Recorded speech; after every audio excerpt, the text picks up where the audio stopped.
A Roman general stands at the edge of a Mesopotamian desert, 53,000 soldiers behind him, the eagles of Rome gleaming in the merciless sun. He is one of the 3 most powerful men alive. He has more money than some nations. He has never lost a war. And somewhere out there, beyond the shimmering heat and the flat, silent earth, an enemy is waiting. An enemy his scouts keep describing as nothing more than a rabble of horsemen, a loose confederation of nomads who ride fast and shoot arrows and scatter like smoke the moment real soldiers press forward. This will be easy. It will not be easy. For 500 years, 500, Rome tried to destroy a single empire and failed every single time. 5 centuries of campaigns, invasions, proxy wars, diplomatic humiliations, and rivers of Roman blood soaking into foreign sand. The names of Rome's greatest commanders are carved into that failure. Crassus, Marcus Antonius, Trajan, Septimius Severus. Men who shaped the ancient world, men whose ambitions rewrote maps and toppled dynasties. Every single one of them walked into Parthian territory and walked out broken. Or didn't walk out at all. And yet somehow, impossibly, this is the empire most people today cannot even name. The Parthians built something that should not have existed. They rose from the fringes of a dying empire, a semi-nomadic people from the windswept steppes east of the Caspian Sea, dismissed by their neighbors, invisible to history, until suddenly they weren't. In less than a century, they had swallowed the remnants of Alexander the Great's eastern conquests, turned the Silk Road into their personal revenue stream, and planted themselves directly between Rome and China, like a door that the entire ancient world had to pass through to do business. They were the middlemen of civilization, and they were very, very good at making sure no one could kick them out. What made them terrifying wasn't just that they won. It was how they won. Rome built its empire on the idea that nothing could stop a Roman legion in open battle. The discipline, formation, and the grinding pressure of 10,000 shields moving as one was an unstoppable force of nature. The Parthians looked at that idea and invented an entirely different kind of war. Cavalry that could punch through solid iron. Archers who fired backwards at full gallop with the accuracy of men standing still. A strategy built not on holding ground, but on making the enemy chase shadows across hundreds of miles until they collapsed from thirst, confusion, and the slow horror of realizing there was nothing to fight and nowhere to retreat.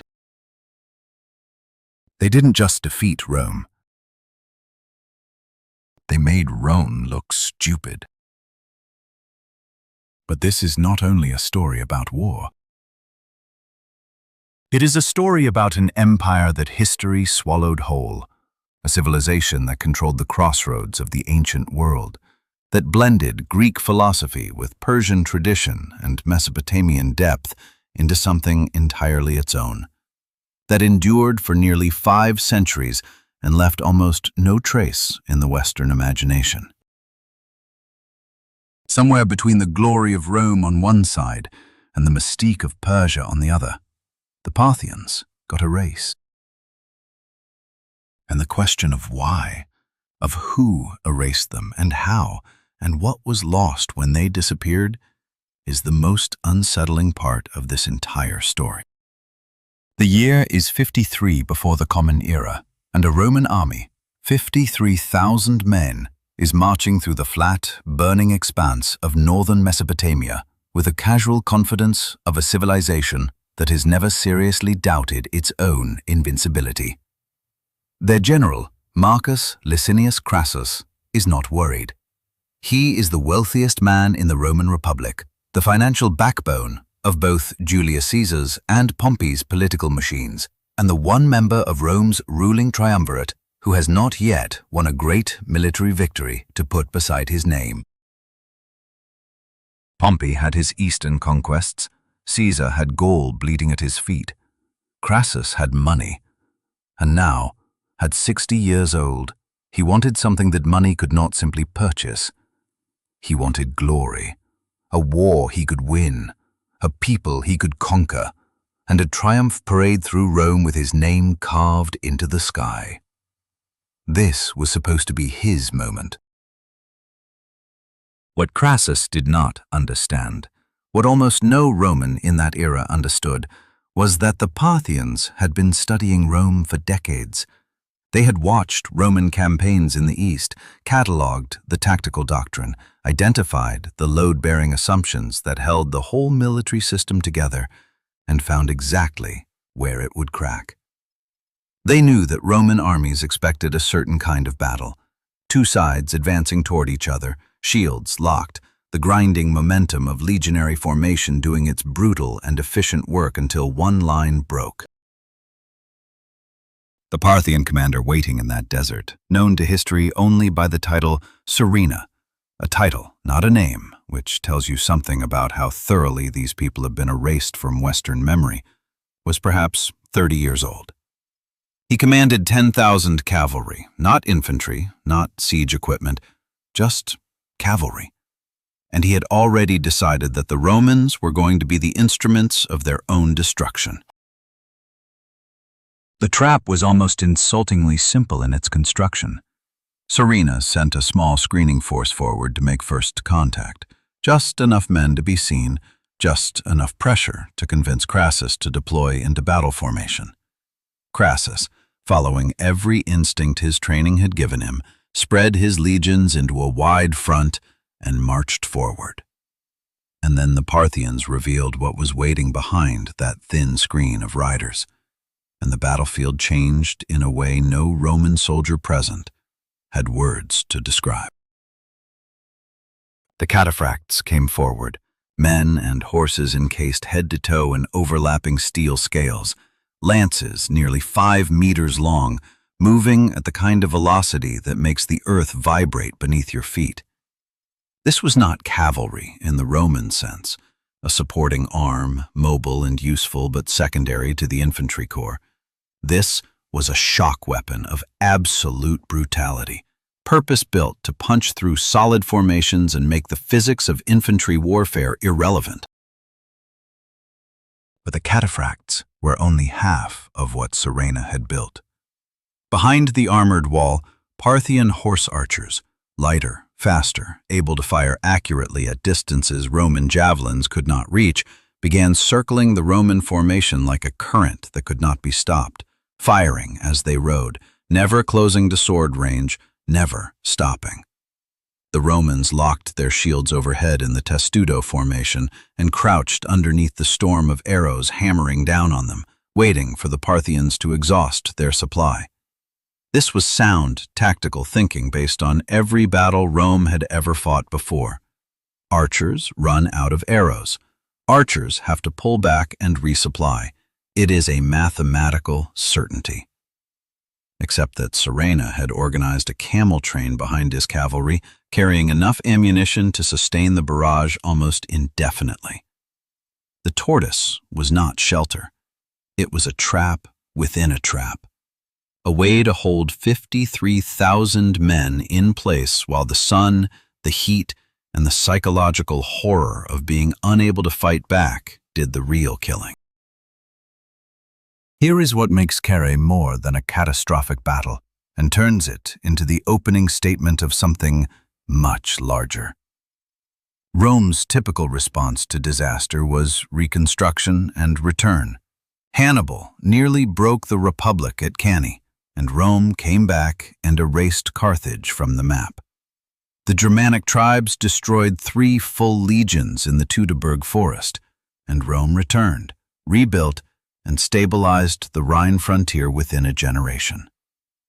But Parthia proved different, in a way the Roman military establishment never fully admitted to itself. Carrhae was not the prelude to a successful Roman counteroffensive.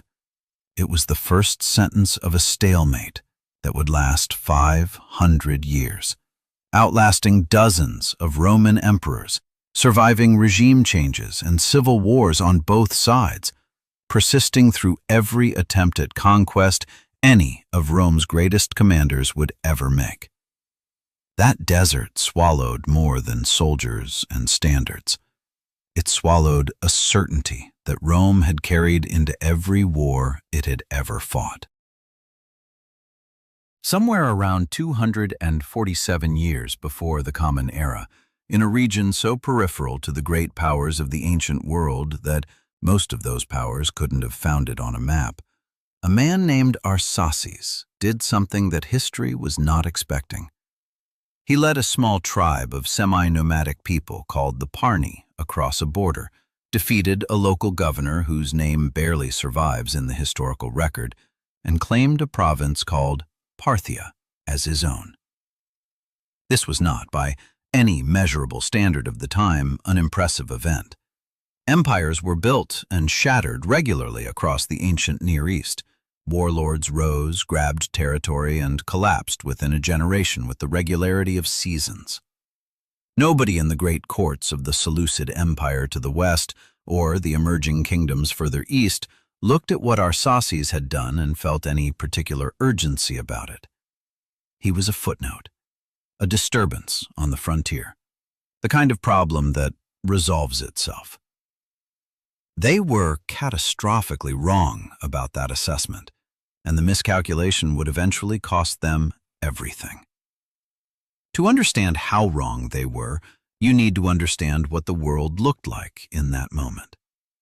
Alexander the Great had died roughly a century earlier, and his empire, the largest the Western world had ever seen, stretching from Greece to the edges of India, had been carved up by his generals into a collection of successor kingdoms called the Diadochi. The Seleucid Empire inherited the vast eastern chunk of that territory: Persia, Mesopotamia, Syria, and the territories beyond. On paper, it was enormous. In practice, it was a management nightmare, an impossibly large landmass held together by Greek-speaking administrators trying to govern populations that had nothing culturally in common with each other or with their rulers. The Seleucids were always fighting someone on one frontier while trying to hold another, always stretching their resources across distances that ancient logistics simply were not designed to cover. They were a structure with magnificent facades and crumbling foundations. And Arsaces, whether by strategic genius or by fortunate instinct, had placed himself directly on one of those cracks. The Parni were not Persian, they were not Greek, they were not Mesopotamian. They came from the steppe traditions of Central Asia, a culture built around horses, mobility, and a relationship with the land. They prioritized movement over permanence. What made them dangerous was not their numbers, which were modest, but their adaptability. When Arsaces took Parthia, he did not try to replace the existing population or impose an alien culture on the territory. He absorbed what was there. He kept local administrative structures, respected local traditions, and presented himself not as a foreign conqueror, but as a liberator from Seleucid overreach. This is a playbook that sounds familiar because it works. It is essentially what every successful long-term empire builder throughout history has done. But in the context of the ancient Near East in the 3rd century before the Common Era, it was genuinely unusual. Most conquerors of the period broke things. Arsaces chose to inherit them instead. For several decades after Arsaces, the dynasty he founded, the Arsacid line, which would give Parthia its Greek name and its royal identity for nearly 5 centuries, consolidated carefully, avoided overextension, and waited. The Seleucids launched punitive campaigns to retake what they had lost, and the Parthians responded with the tactic that would define their military identity for generations. They refused to stand and fight on terms that favored the heavier, better-equipped Seleucid forces. They retreated. They harassed. They let the logistics of projecting power across vast distances do their work for them. The Seleucids would advance, burn through their supply lines, achieve nothing decisive, and withdraw. And the moment they withdrew, Parthian control quietly reasserted itself across the land like water filling a hole. It was infuriating, and it was brilliant, and it was, in retrospect, the rehearsal for everything they would later do to Rome. The real explosion came under a king named Mithridates I, who ruled from roughly 171 to 138 before the Common Era, and who transformed a regional power into an empire in a way that felt, to the people watching it happen, almost vertiginous in its speed. In the east, he pushed Parthian control deep into what is now Iran and beyond, incorporating territories that had once been the heartland of the Achaemenid Persian Empire. In the west, he crossed the Zagros Mountains and seized Mesopotamia, the ancient cradle of civilization, the land between the rivers, the region that whoever controlled it effectively controlled the economic and agricultural heart of the Near East. When Mithridates took the city of Seleucia on the Tigris, he was not just capturing a city. He was capturing the largest urban center east of Alexandria, a metropolis of several 100,000 people, the commercial engine of an entire hemisphere. The Seleucid Empire never recovered. Within a generation, it had been reduced to a rump state in Syria, a shadow empire still wearing the clothes of Alexander's legacy, with nothing left inside them.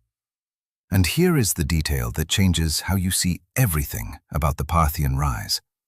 The thing that most histories skim past because it complicates the narrative of steppe warriors sweeping in from the east. Mithridates and his successors did not replace Hellenistic culture in the territories they conquered. They wore it. Arsacid kings put their faces on coins in the Greek style. They used Greek as an administrative language alongside Aramaic. They called themselves Philhellens, lovers of Greek culture, on their official inscriptions, partly as diplomatic signaling to the Greek-speaking cities they now governed, and partly because they had genuinely absorbed and appreciated what Greek civilization had built in the East. This was a dynasty that could code-switch between nomadic steppe identity, Persian imperial tradition, and Greek cosmopolitan culture with a fluency that made them genuinely difficult to categorize, and therefore genuinely difficult to underestimate, once you stopped making the mistake of underestimating them. By the time Rome's eastern ambitions brought Roman legions into serious contact with Parthian power, the empire Arsaces had founded from nothing had been running for over a century. It stretched from the Euphrates River in the west, the boundary that would become the most fought-over border in the ancient world, to the edges of the Indian subcontinent in the east. It sat on the Silk Road like a toll booth that two continents had no choice but to use. Its cavalry was the finest in the ancient world. Its cities were wealthy, beyond what Roman commanders had been briefed to expect. And its ruling dynasty had survived Seleucid counterattacks, internal rebellions, nomadic pressure from the north and east, and the kind of succession crises that destroyed most ancient states, and had come through each of those crises not just intact, but larger. This was not a lucky tribe that had stumbled into an empire. This was an institution. And institutions, as Rome was about to discover at a place called Carrhae, are much harder to kill than armies. There is a moment in every great conflict when one side realizes that the rules of the game it thought it was playing are not the rules the other side is using. For Rome, that moment happened in the dust outside Carrhae. But the shock of it goes much deeper than one battle, one bad general, one unlucky afternoon in Mesopotamia. What the Parthians had built was not just a better army. It was a fundamentally different theory of warfare, one that targeted the specific assumptions Roman military doctrine was built on and dismantled them with surgical precision. To understand why Rome could never quite crack this empire open, you have to understand the machine that kept breaking Roman confidence every time it tried. Start with what Rome believed about war, because the belief matters as much as the weapons. Roman military supremacy rested on a core idea that disciplined, heavy infantry, organized into flexible tactical units called legions, was the decisive instrument of land warfare. Everything else, cavalry, artillery, skirmishers, was supporting. The legion was the engine. It worked through grinding pressure, through the physical and psychological dominance of thousands of men moving together with locked shields and absolute coordination, through a culture of discipline so deeply embedded that individual soldiers would hold formation while the man next to them died rather than break the line. It had worked against the Gauls. It had worked against the Macedonians. It had worked against virtually every military power Rome had encountered. And the Romans had spent centuries refining it into something that felt less like a tactic and more like a law of more. The Parthians decided it was neither. The first weapon in the Parthian arsenal was the cataphract, and describing it accurately requires fighting the temptation to reach for easy comparisons, because nothing in the Western military tradition of that era looked quite like it. Picture a horse the size of what we would today call a heavy draft breed, selectively bred over generations for size, strength, and the ability to carry extreme weight at speed. Now cover that horse in articulated armor, overlapping scales of steel or bronze from neck to flank, a chanfron protecting the face, a crinier shielding the neck, so that virtually no part of the animal is exposed. Then put a rider on top of that horse in full cataphract armor of his own, a coat of scale mail, limb protection, a visored helmet, the whole assembly weighing somewhere between 30 and 40 kilograms before you add the weapon. The weapon was a lance called a contus, nearly 5 meters long, held two-handed because at that length a single arm cannot control it. A formation of cataphracts moving at full charge was not cavalry in any sense Roman commanders had encountered before. It was a kinetic event. It hit infantry lines the way a wave hits a sandcastle, not by cutting through them, but by simply overwhelming the physics of the situation. But the cataphract alone, as devastating as it was, would not have been enough to stop Rome. Heavy shock cavalry has a fundamental weakness that any competent general understands. Once the charge is spent, once the momentum is gone, the armored rider on the exhausted armored horse is slow, vulnerable to infantry on the flanks, and dependent on the battle having broken in exactly the right way during those first seconds of impact. Rome would have adapted. Rome always adapted. What made the Parthian system genuinely unbreakable was the second element, the horse archer, and the specific tactic that history remembers by a name that captures its essence perfectly. The Parthian shot. A rider at full gallop, twisting backward in the saddle at the precise moment of firing, loosing an arrow at full draw behind him, with accuracy that should not be physically possible given everything happening to his body in that moment. It is a technique that requires years of training to master, a specific style of saddle and stirrup arrangement to make mechanically viable, and a relationship between rider and horse so intimate that the two function as a single coordinated organism. The Parthians had been developing it for generations before Rome ever saw it. The tactical combination of these two elements was what made Surena's trap at Carrhae so complete. The cataphracts were the hammer, the force that could punch through a Roman formation if it was exposed, that could exploit any gap that opened in the line, that gave the Parthian commander the credible threat of absolute destruction if the Romans broke. The horse archers were the slow poison, circling, harassing, firing from distances no Roman weapon could answer, retreating the instant any Roman unit moved to engage them, never allowing the kind of direct contact that would let Roman discipline and cohesion do their work. Put the two together, and you have a system that simultaneously threatens total annihilation if the Roman formation breaks and makes maintaining that formation physically agonizing for as long as the battle lasts. It is the military equivalent of holding someone's head underwater and then telling them that drowning is their own fault for not finding a way to breathe. What deserves more credit than it typically receives is the logistical thinking behind the system. A horse archer running low on arrows is just a man on a horse, and the Romans at Carrhae understood this perfectly. They were waiting for the supply to run out. Serena's answer to that problem was the camel train, a mobile resupply column that shadowed his cavalry and kept the arrow storm continuous for hours beyond what any Roman tactician had calculated was possible. This was not improvisation.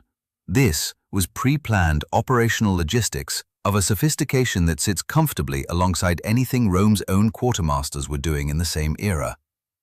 The Parthians understood that their tactical system only worked if it could be sustained long enough to break the enemy psychologically, not just physically, and they had engineered the infrastructure to sustain it. Winning the battle was the last step. The supply chain was the foundation. There is another dimension to Parthian military power that rarely gets the attention it deserves, and it connects directly to why Rome's repeated attempts at invasion kept failing, even when Roman commanders were more competent than Crassus. The Parthians were masters of strategic depth. Their empire was vast, their core territories were deep behind the Euphrates frontier, and their response to a serious Roman invasion was never to commit everything to a decisive engagement near the border. They pulled back. They traded space for time.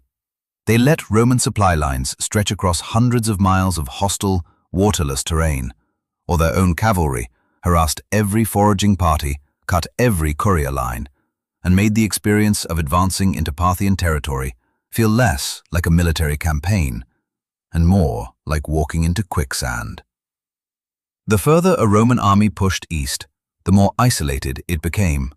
The thinner its logistics grew, the more the tactical advantages of Roman discipline and training were neutralized by sheer geography. It was a strategic system designed to make Rome's strengths irrelevant, and it worked with a consistency that should have, eventually, forced Rome to fundamentally rethink its eastern strategy. It never quite did. And that failure of institutional learning is a story worth sitting with for a moment. Because if you look at it honestly, the Romans kept doing the same thing and expecting a different result, which is either the definition of stubbornness or the definition of something else entirely. The answer to that question is coming. But first, we need to look at the men who kept trying anyway. There is a pattern so consistent across the Roman-Parthian wars that it stops feeling like coincidence and starts feeling like a diagnosis. Rome's most ambitious commanders, the men with the most to prove, the most resources to deploy, the most political capital burning a hole in their ambitions, kept choosing Parthia as the theater where they would cement their greatness. And Parthia kept sending them home broken, or not sending them home at all. 3 campaigns in particular define the full shape of this failure.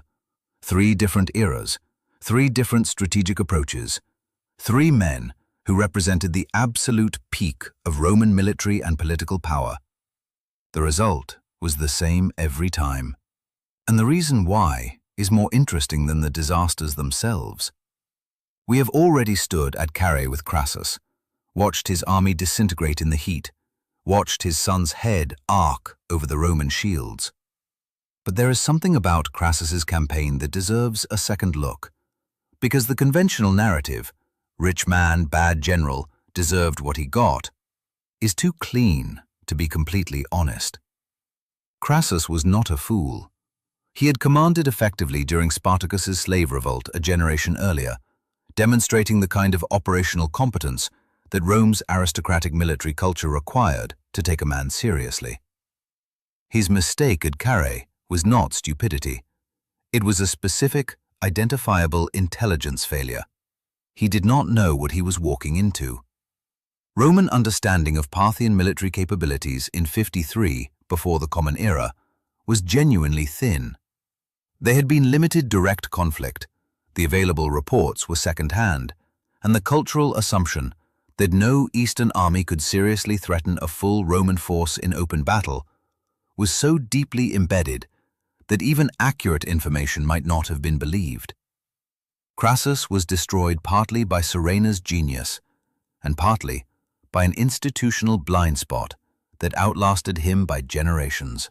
Marcus Antonius, the man history remembers primarily through his relationship with Cleopatra, which is a profound injustice to the complexity of what he actually was, launched his Parthian campaign in 36 before the Common Era with resources that dwarfed anything Crassus had commanded. 100,000 men, by the most generous ancient estimates. The clear strategic objective: capture the Parthian allied kingdom of Media Atropatene, use it as a forward base, and force a decisive engagement on terrain that favored Roman infantry. On paper, it was a sounder plan than what Crassus had attempted. Antony was a genuinely gifted battlefield commander, experienced and respected by his troops, with the political authority of Rome's most powerful military figure behind him. He understood the lessons of Carrhae, or thought he did. The Parthians understood that he understood, and adjusted accordingly. They did not offer Carrhae again. They offered something worse. Antony's campaign collapsed not in a single catastrophic battle, but in a slow, grinding, weeks-long nightmare of a retreat that stripped his army down to its bones. The Parthians had allowed his advance to outpace its siege equipment. A detached column, carrying the heavy artillery, was ambushed and destroyed early in the campaign, leaving Antony's army unable to reduce the fortified positions it needed to take. Without those positions, the strategic plan fell apart. Antony had no choice but to withdraw, and the withdrawal became the battle. For 27 days of retreat across mountainous terrain in the Armenian autumn, Parthian horse archers harassed the Roman column without pause, striking at the rear, cutting off foragers, killing stragglers, making sleep a luxury and water a gamble. Antony lost roughly 32,000 men on that retreat. Not in a pitched engagement, not in a moment of tactical failure, but in the accumulated cost of 27 days of being slowly bled by an enemy that refused to stand still and be fought. He reached the relative safety of Armenia, a diminished man in every sense, and he never fully recovered politically or personally from what the Parthian campaign had taken from him. But here is what makes the Antony campaign fascinating, beyond the scale of the disaster. In the years that followed, Antony tried a second approach: diplomacy, negotiation, the recovery of the eagle standards lost at Carrhae as a face-saving gesture that both sides could present as a victory. He made partial progress, and his successor in the east, Augustus, eventually achieved the return of those standards through patient diplomatic pressure rather than military force, staging the recovery as a triumph without the inconvenience of an actual battle. Rome celebrated as if it had conquered Parthia. Parthia kept everything that mattered. The standards were symbolic objects: the Euphrates frontier, the trade revenues, the strategic reality. None of that moved. It was, in the language of modern geopolitics, a face-saving deal that allowed both parties to claim victory to their domestic audiences, while the underlying balance of power remained exactly where it had been. Rome was learning, slowly and painfully, that there were limits to what legions could achieve. Trajan is the case that breaks your heart if you have any sympathy for imperial ambition, because Trajan was genuinely extraordinary. He ruled Rome from 98 to 117 of the Common Era, and was, by any reasonable assessment, one of the 2 or 3 most capable emperors Rome ever produced. A military commander of real tactical sophistication, an administrator who understood the structural problems of Roman governance, a man who had pushed Rome's borders further than anyone since Augustus. His Dacian campaigns, fought in what is now Romania, were masterworks of combined arms warfare.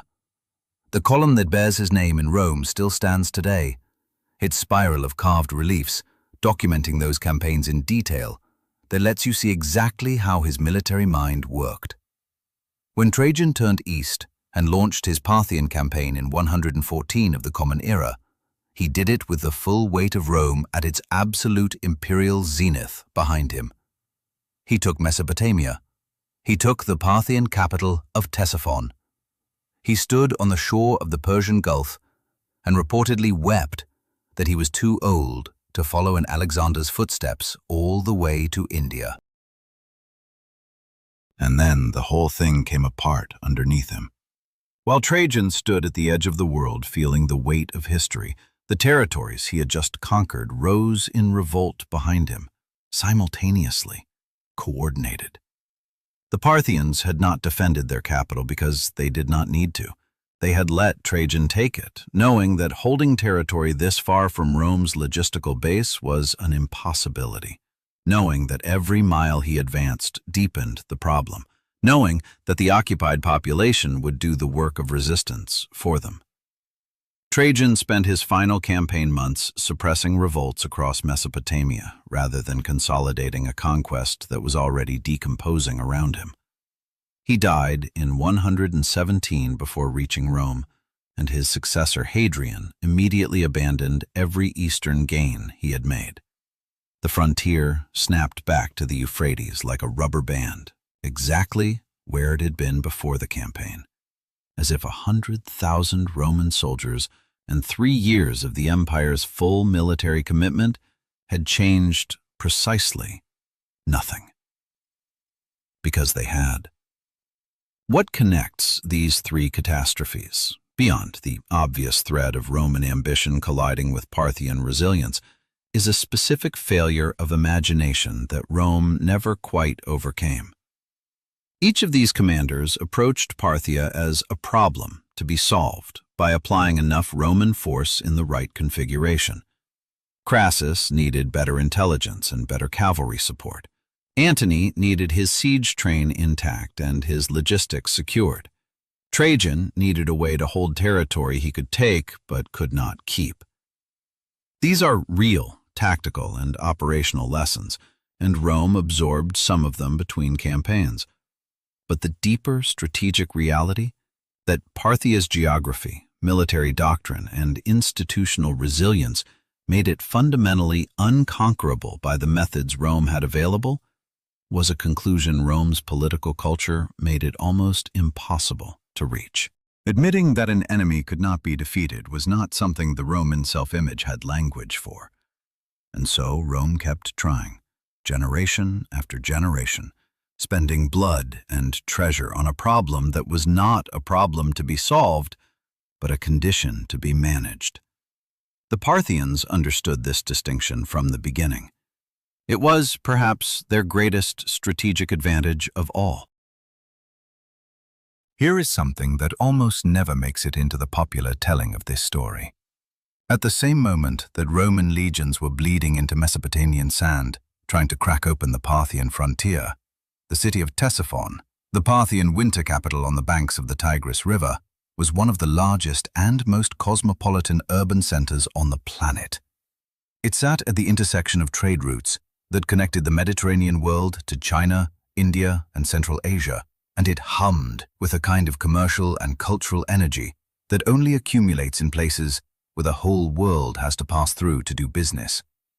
Greek philosophers, Zoroastrian priests, Babylonian astronomers, Jewish merchants, Buddhist travelers from the East, Roman traders, who technically represented the empire currently trying to conquer the city they were standing in, all of them moved through Parthian cities with a freedom of movement that would have surprised anyone who knew Parthia only through the lens of Roman military dispatches. The empire that Rome described as a barbaric eastern threat was, from the inside, something considerably more interesting than that description allowed. The geographical reality of Parthian power is the foundation of everything else about its civilization, and it is worth sitting with for a moment to feel the full weight of it. The Parthian Empire, at its height, stretched from the Euphrates River in the west, roughly the modern border between Syria and Iraq, to the edges of what is now Afghanistan and Pakistan in the east. From north to south, it encompassed the Caspian coastline, the Iranian plateau, and the full length of Mesopotamia down to the Persian Gulf. This was not a contiguous cultural bloc, a single people governed by a uniform system. It was a mosaic of ancient civilizations, each with its own language, its own religious traditions, its own urban identity, its own aristocratic networks. Babylon was in there, carrying 4,000 years of urban history. So were the Greek cities, founded by Alexander's successors, still speaking Greek, still running their municipal institutions in the Hellenistic tradition, still producing philosophers and mathematicians. So were the ancient Persian heartland territories, with their Zoroastrian fire temples and their memories of Achaemenid glory. Running a territory like this required a governing philosophy that was almost the opposite of Rome's instinct toward standardization and assimilation. What the Arsacid kings developed instead was something that modern political scientists might recognize as a form of managed pluralism, an imperial system that held diverse territories together not by erasing their differences, but by building a framework loose enough to contain them. Local kings and dynasts in the peripheral regions of the empire retained significant autonomy as long as they acknowledged Arsacid overlordship, paid their tributes, and supplied military contingents when called upon.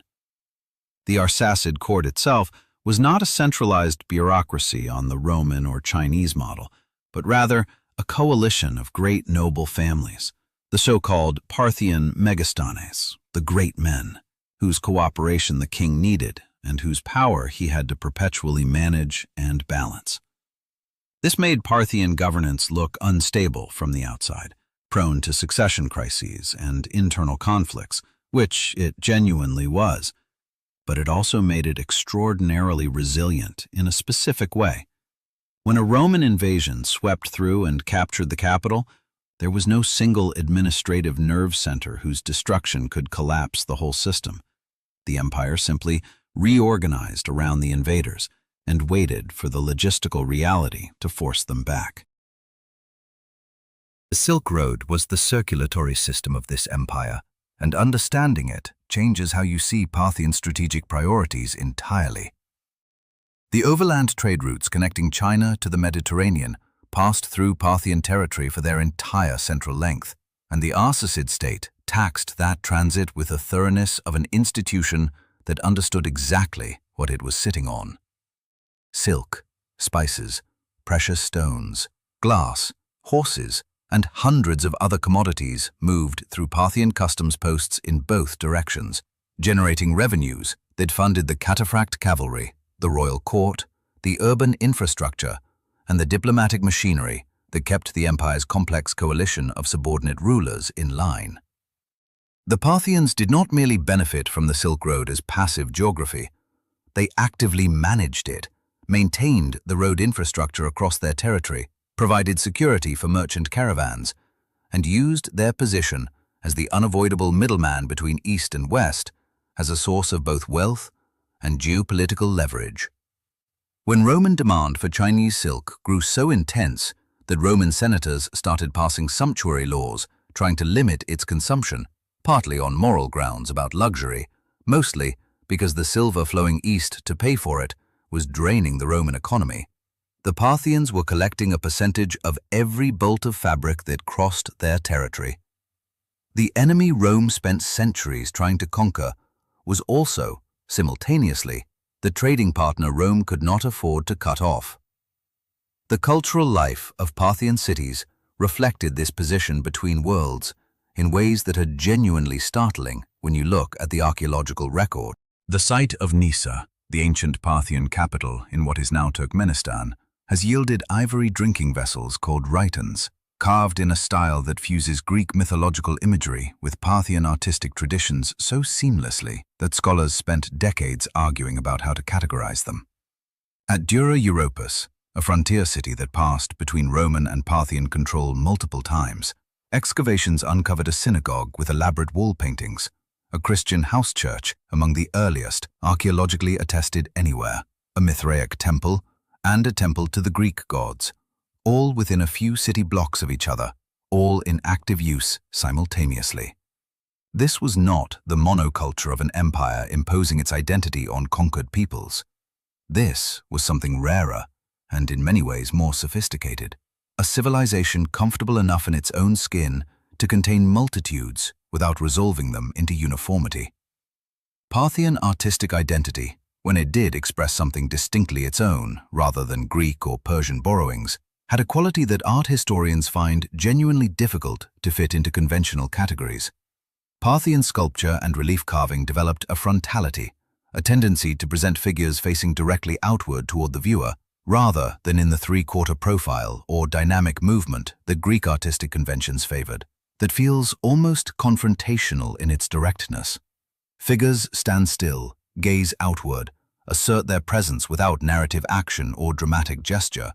It is an aesthetic that some scholars have connected to the Parthian emphasis on the individual's spiritual standing, rather than physical heroism, to Zoroastrian and later influences from further east. Whatever its roots, it is recognizably Parthian in a way that persisted across centuries and influenced the artistic traditions of early Christianity and Byzantium in ways that those traditions never fully acknowledged. And yet for all of this richness, Parthian civilization left a documentary record that is almost perversely thin. The Parthians did not produce a Livy or a Tacitus, did not build an imperial historiographical tradition that catalogued their own deeds for posterity in the way that Roman and Chinese civilization did. What survives comes largely from their enemies, Roman sources written by people with obvious interest in framing Parthia as a barbaric, chaotic, and inferior civilization, and from the mute testimony of archaeology, coins, and the occasional administrative document. This silence in the historical record is not an accident, and it is not simply a product of the passage of time. It is partly the result of what happened to Parthia after it fell, the deliberate erasure performed by the dynasty that replaced it, which considered the Arsacid legacy a rival to be buried rather than a heritage to be claimed. That erasure, and the story of how the longest surviving empire of the ancient Near East collapsed, not from Roman pressure, but from within, is where this story goes next. If you strip away the battles, the invasions, the catastrophic defeats, and the brief Roman conquests that evaporated like water on hot stone, what you are left with is something that looks less like a 500-year war and more like a 500-year negotiation, conducted in the language of controlled violence. Rome and Parthia never destroyed each other. They never came close to destroying each other, despite repeated attempts in both directions. What they built instead, without ever consciously choosing to build it, without any treaty or agreement that codified its terms, was the ancient world's most elaborate and durable strategic equilibrium. Two civilizations that could not defeat each other and could not afford to ignore each other, locked into a relationship of mutual deterrence, proxy competition, and grudging interdependence that shaped everything from the price of silk in Roman markets to the outcome of wars being fought 1,000 miles from either empire's heartland. The Cold War between the United States and the Soviet Union lasted roughly 45 years. The Roman-Parthian Cold War lasted more than 10 times that, and almost no one talks about it. The structural logic of the stalemate was geographic before it was military. The Euphrates River formed the central spine of the contested frontier, and it was a boundary that both sides understood with the intimacy of long familiarity. West of the river, Roman administrative and military infrastructure could be sustained. East of it, Roman supply lines stretched past their functional limits within a few campaign seasons, as Antony and Trajan had learned at devastating cost. East of the Euphrates, Parthian cavalry and strategic depth were decisive advantages. West of it, Roman fortifications and legion discipline made Parthian invasion equally difficult to sustain for extended periods. Neither side could hold the other's core territory indefinitely. The river was not just a boundary, It was a fact of that military reality had ratified through repeated and expensive experiment. The wars were not failures of nerve or imagination. They were the process by which both sides confirmed, again and again, that the map was correct.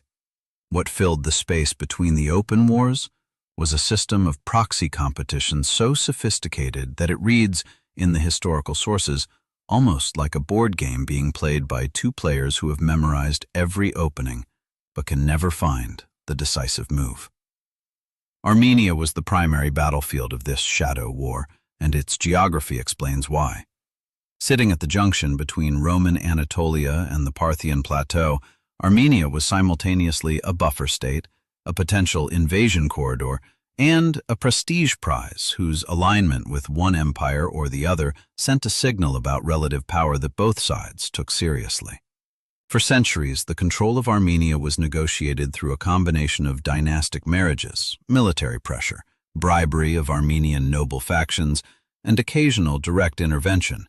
Roman legions or Parthian cavalry crossing into Armenian territory not to conquer it permanently, but to install a friendlier king and then withdraw before the cost of occupation became unsustainable.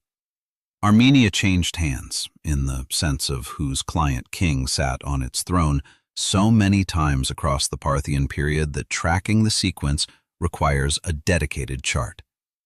What is remarkable is not the instability, but the fact that this system of managed competition kept the two empires from general war for long stretches, decades at a time when the frontier was quiet, the trade routes were open, and the diplomatic correspondence between Rome and Ctesiphon was civil enough to suggest that both sides understood the value of the equilibrium they had stumbled into.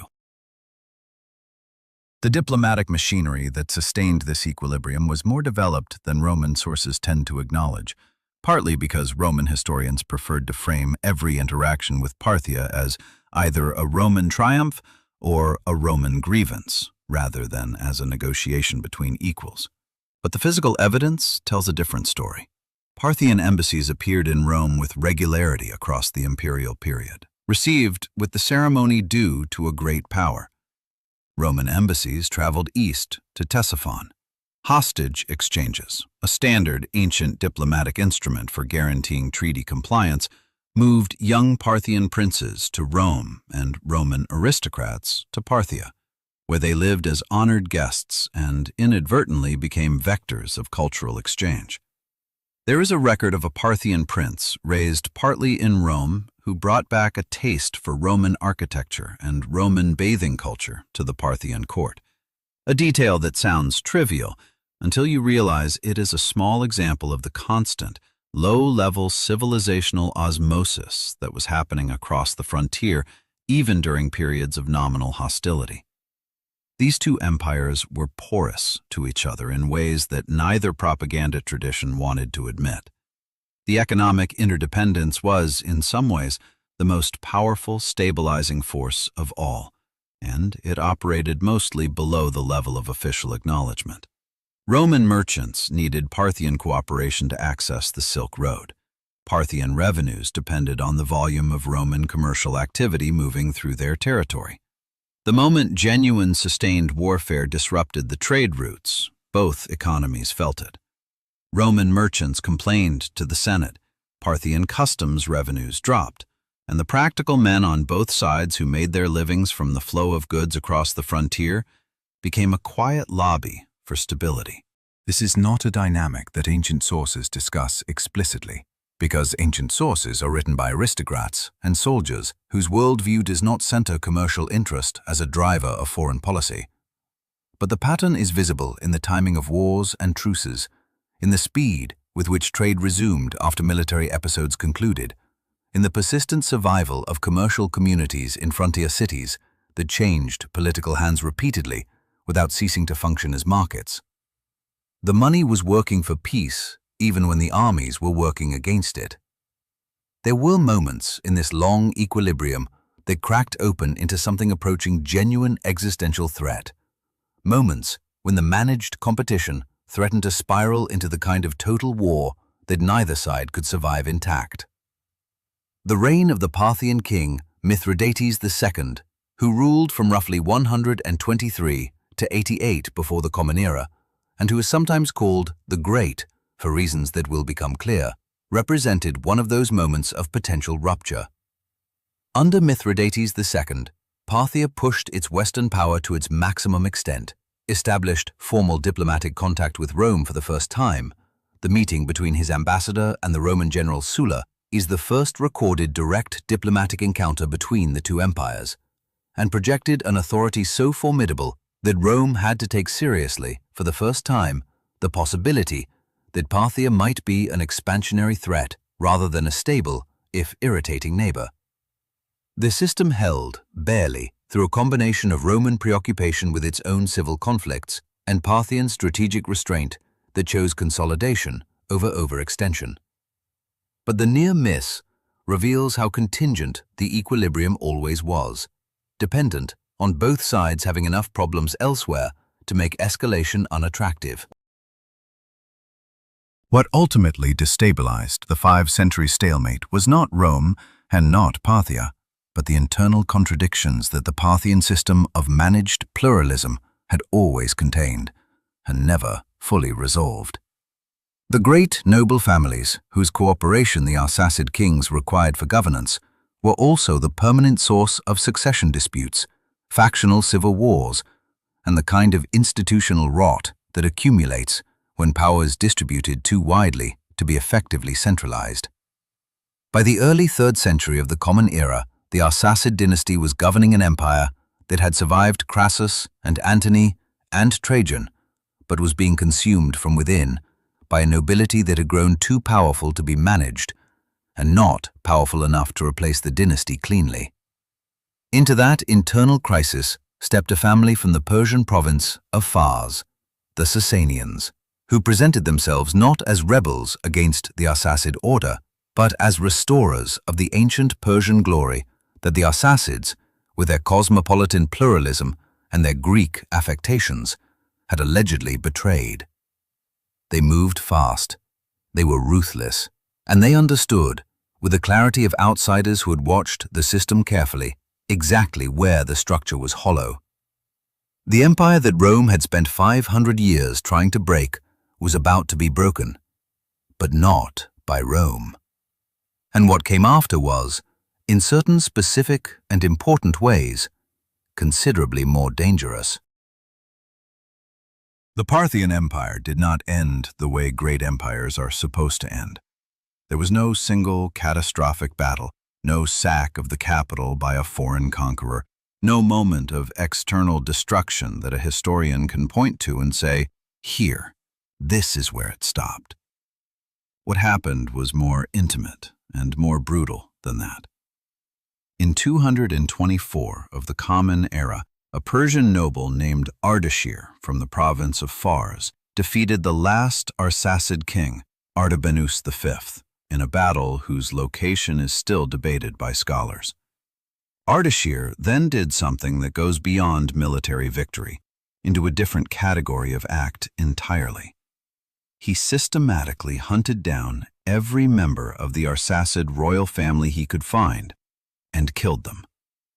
Not as a purge of political rivals in the ordinary ancient sense, that was routine, but as an ideological project, a deliberate attempt to eliminate the bloodline so completely that no future claimant could credibly invoke it. He wanted the Arsacids not just defeated, but erased from the living memory of the people they had governed for nearly 5 centuries. And then his dynasty, the Sasanians, got to work on erasing them from history as well.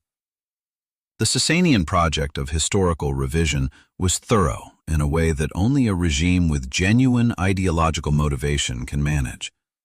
The new dynasty built its legitimacy on the claim that it was restoring the authentic Persian imperial tradition, the tradition of the Achaemenids, of Cyrus and Darius, the pre-Greek Persian greatness that the Macedonian conquest had interrupted and that the Arsacids, with their Phil-Hellene affectations and their pluralist governance, had allegedly betrayed and corrupted.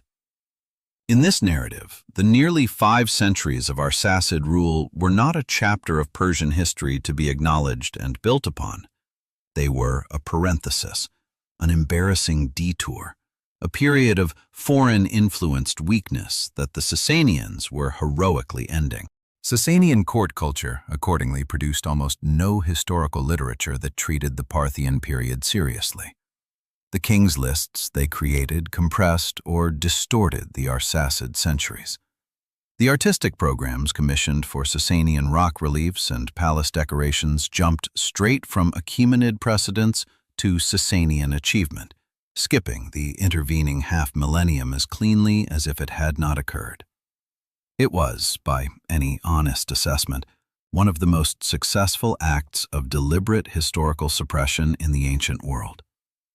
But the Sasanians only finished a job that the Romans had started from the other direction.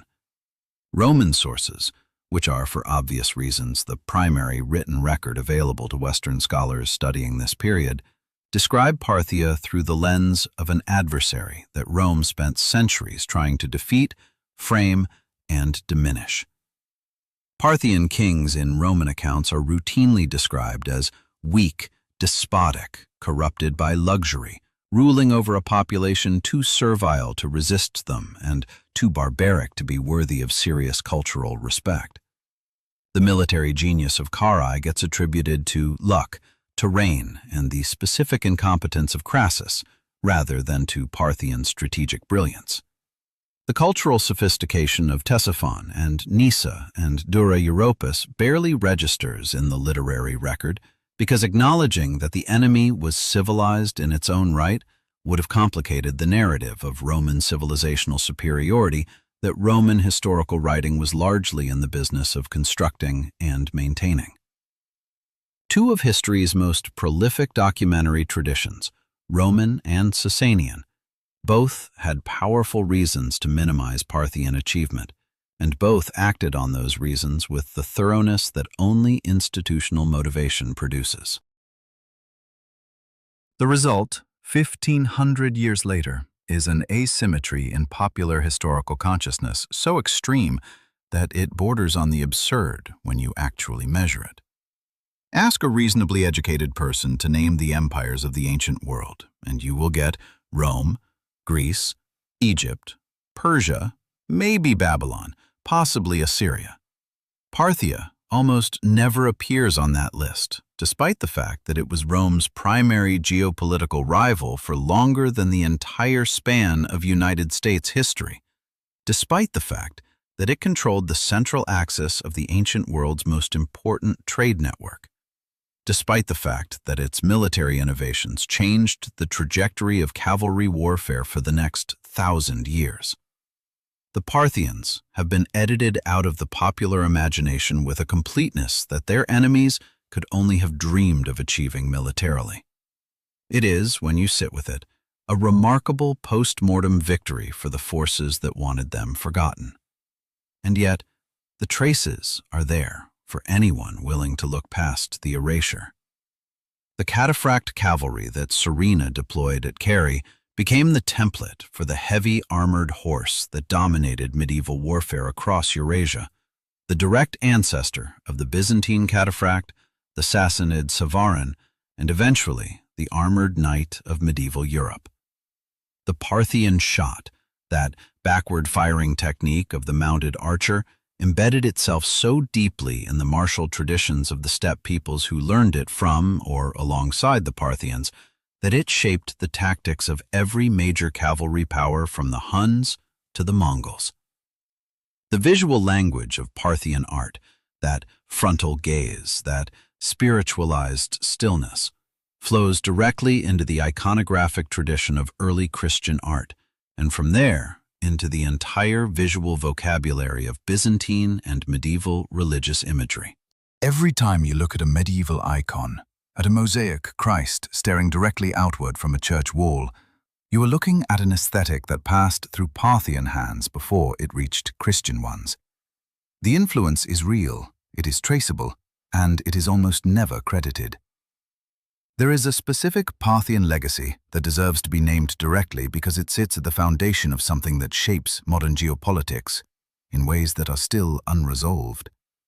The Sasanian Empire that replaced Parthia inherited the same strategic position, the same geography, the same Silk Road revenues, the same fundamental relationship with Rome's eastern successor, Byzantium, and prosecuted the same 5-century conflict with a ferocity and sophistication that the Parthians had pioneered.